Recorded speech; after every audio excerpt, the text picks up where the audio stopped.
मध्य प्रदेश के मऊगंज जिले से धान उपार्जन व्यवस्था को कटघरे में खड़ी करने वाली एक बड़ी खबर सामने आई है। जी हां, जिस ट्रक को कल बॉर्डर पर संदिग्ध मानते हुए कैमरों ने रिकॉर्ड किया था, वही ट्रक आज खुलेआम सरकारी खरीदी केंद्र के भीतर खड़ा मिला है।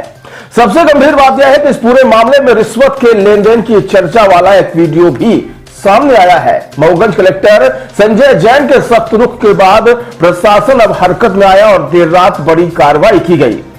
मऊगंज में अवैध धान के काले कारोबार का एक और चेहरा सामने आया। मामला ट्रक नंबर MP 20 HB 6439 से जुड़ा हुआ है, जो 23 दिसंबर की शाम करीब 6 बजे धान उपार्जन चौकी पर पहुंचा।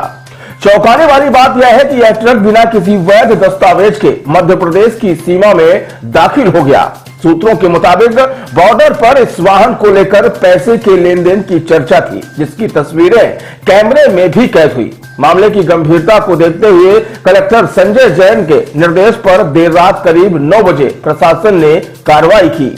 तहसीलदार शिवम गौतम और नायब तहसीलदार बुद्धसेन माझी की टीम ने पटेरा धान खरीदी केंद्र का औचक निरीक्षण किया। निरीक्षण के दौरान वही संदिग्ध ट्रक खरीदी केंद्र के अंदर खड़ा मिला। जब चालक से वह दस्तावेज मांगे गए तो वह कोई संतोषजनक कागजात पेश नहीं कर सका। जो बिल सामने आया उसने पूरे मामले की पोल खोल दी। बिल की तारीख थी 22 नवंबर 2025। अब सवाल यह है कि बिहार से लदा धान मध्य प्रदेश पहुंचने में क्या वाकई 1 महीने का समय लगाता है?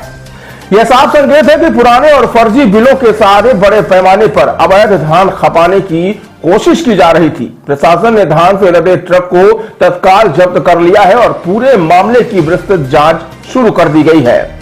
फिलहाल इस कार्रवाई से उन संगठित गिरोह में हड़कंप मच गया है जो दूसरे राज्यों का धान मध्य प्रदेश के सरकारी खरीदी केंद्रों में खपाने का खेल लंबे समय से खेल रहे थे। लेकिन अब सबसे बड़ा सवाल अब भी कायम है। जब यह ट्रक बॉर्डर पर पहले से संदिग्ध था तो इसे सीमा पार करने की अनुमति किसने दी? कलेक्टर की सख्त कार्रवाई के बाद अब उन अधिकारियों और कर्मचारियों पर भी कार्रवाई की तलवार लटक रही है जो इस पूरे खेल में कहीं न कहीं शामिल रहे हैं।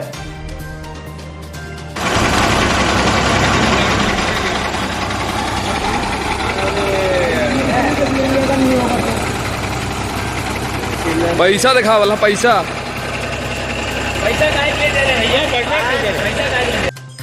जैसे ही हमें जानकारी मिली कि जो अवैध ट्रक जो टोल से निकला था और पटेरा मंडी के सामने खड़ा है, तो तुरंत हमने इस पे आके इसको जब्त किया और इसके कागज चेक किए।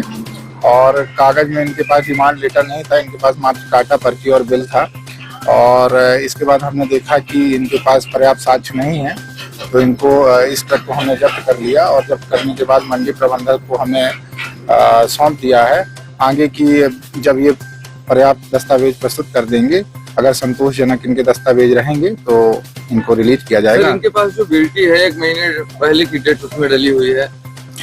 इनके द्वारा बताया गया कि जहां से ये ट्रक लोड होकर निकला उसमें गलत डेट डाल दी गई, इसलिए इनको 1 दिन इसीलिए इस ट्रक को जब्त भी कर लिया गया। अगर संतोषजनक कर पाते हैं कि सब कुछ सही है तो इसके बाद इनको रिलीज कर इसमें ई-वे बिल है, ना ट्रांसमिट पास है। जैसा कि मुझे जानकारी है कि इसमें धान में जो है ई-वे बिल नहीं लगता है और इस कारण से इनके पास ई-वे बिल नहीं है। उसके भी पर्याप्त जानकारी हम एकत्रित कर लेंगे और आगे की भी जांच की जाएगी।